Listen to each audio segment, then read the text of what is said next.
Salut à tous, c'est Louis. Aujourd'hui, nouvelle vidéo dans laquelle on va faire un petit peu le point sur ce qui s'est passé ces derniers jours, notamment pour le Bitcoin, pour l'Ether et pour Cardano. Je vous parlerai aussi lors de cette vidéo de mon avis sur la all season, quand est-ce qu'elle va arriver, et bien sûr, je vous indiquerai ce que je pense de cette chute que connaît actuellement le Bitcoin et toutes les autres crypto-monnaies. Donc commençons directement par le Bitcoin.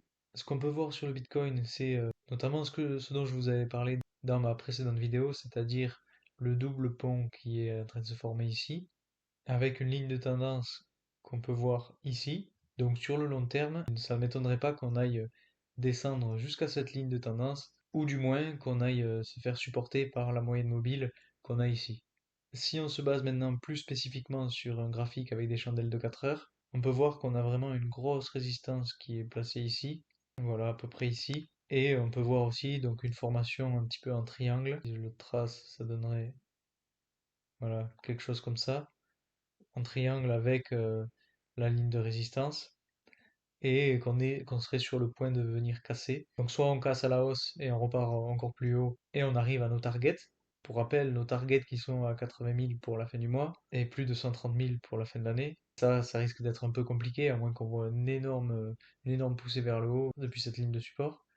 Ou alors, deuxième scénario, on descend, on retombe jusqu'à cette ligne de support qui sera la moyenne mobile et qui pourra aussi se coupler avec la ligne de tendance qui est ici. Mais dans les deux cas, forcément, on remontera un jour ou l'autre.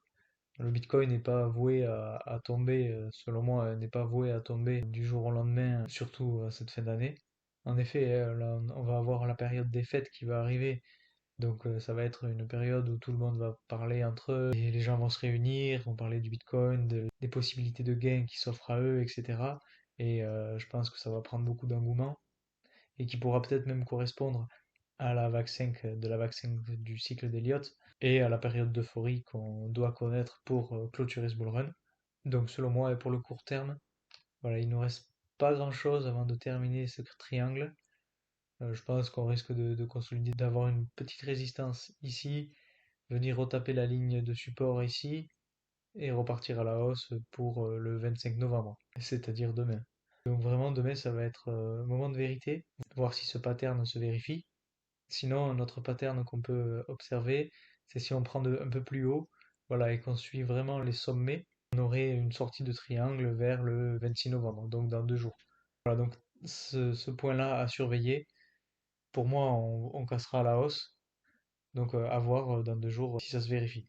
Ensuite, on peut parler aussi du S&P 500, donc des marchés traditionnels, qui, je vous le rappelle, est très fortement lié avec les évolutions du Bitcoin. Donc, quand le marché traditionnel évolue à la hausse, on voit 2 ou 3 jours après des évolutions du Bitcoin à la hausse. Et quand on voit des chutes, ben voilà, ça se répercute sur le Bitcoin aussi, et on voit aussi des chutes. Là, on a vu la chute qui correspond à ce que je viens de vous montrer comme chute. Et là, on voit qu'on est en train de consolider sur les marchés traditionnels, donc potentiellement, on pourrait remonter dans les prochains jours sur le Bitcoin. Et ce qui viendrait consolider la théorie de ce pattern en triangle. Donc tous les indicateurs sont un peu au vert. Il faut attendre 1 ou 2 jours, je pense, pour voir de grosses montées et voir ce que ça va donner pour la suite. Ensuite, pour parler de l'Ethereum, on peut voir à peu près la même formation que pour le Bitcoin, c'est-à-dire avec deux ponts. Là, on ne sait pas encore si on a vu la fin du pont ou pas. C'est-à-dire que la fin du pont pourrait être le support sur cette moyenne mobile-là, comme on l'a vu ici. Et donc, comme le Bitcoin, on a cette ligne de tendance, voilà, qui est imprimée ici et qui vient coupler notamment avec la moyenne mobile. Donc, si on se base plus spécifiquement sur des chandelles de 4 heures, on a pu voir donc cette grosse montée de l'Ether où on voyait jamais la fin arriver. Et là, voilà, on a vu cette chute qui correspond aussi à la chute du Bitcoin. Et là, on est en ce moment en train de voir une consolidation avec même un pattern qui pourrait s'apparenter à quelque chose d'un peu plus haussier que ce qu'on peut voir sur le Bitcoin actuellement, avec des bas de plus en plus haut, une ligne de résistance ici. Donc on pourrait venir consolider dans cet espace-là et donc comme le Bitcoin, attendre quelques jours et remonter à la hausse. Donc pour moi, l'Ether, pareil, il y a deux solutions. Soit on descend et on va se faire supporter par la ligne de tendance et la moyenne mobile, soit on continue à consolider dans ce secteur-là, et alors on aurait une poussée de l'Ether vers le haut aux alentours du 28 novembre. Donc c'est logique. Quelques jours après celui du Bitcoin, c'est tout à fait logique. Donc à surveiller là aussi. Enfin, pour parler un petit peu de Cardano, ça fait longtemps que j'en ai pas parlé et je voulais un petit peu faire le point sur ce qui est en train de se passer. Donc on a pu voir qu'il y avait cette grosse chute qui a entraîné Cardano vers le bas. Je pensais que quand on allait arriver à la fin de ce triangle-là, on aurait pu avoir quelque chose qui aille vers le haut. Mais malheureusement, on a vu une chandelle rouge, donc il nous a amené cette crypto-monnaie vers le bas. Et ensuite, une longue période de consolidation pour avoir une grosse poussée vers le haut, et donc un pump et un dump. Et là, ce dump nous amène de plus en plus bas.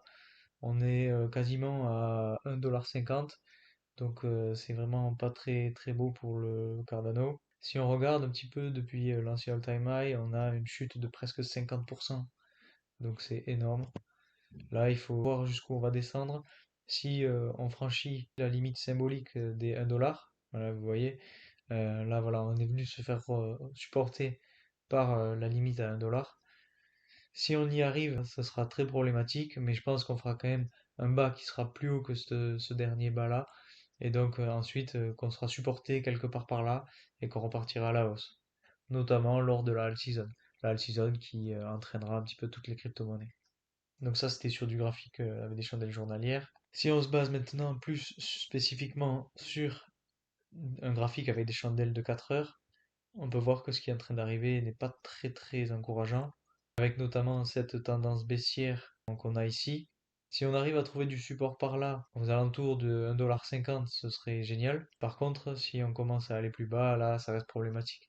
Donc, à suivre pour Cardano, voir dans les prochains jours si le Bitcoin, l'Ether entraînent toutes les autres crypto-monnaies vers le haut. Si c'est le cas, alors on verra sûrement Cardano sous des meilleurs jours.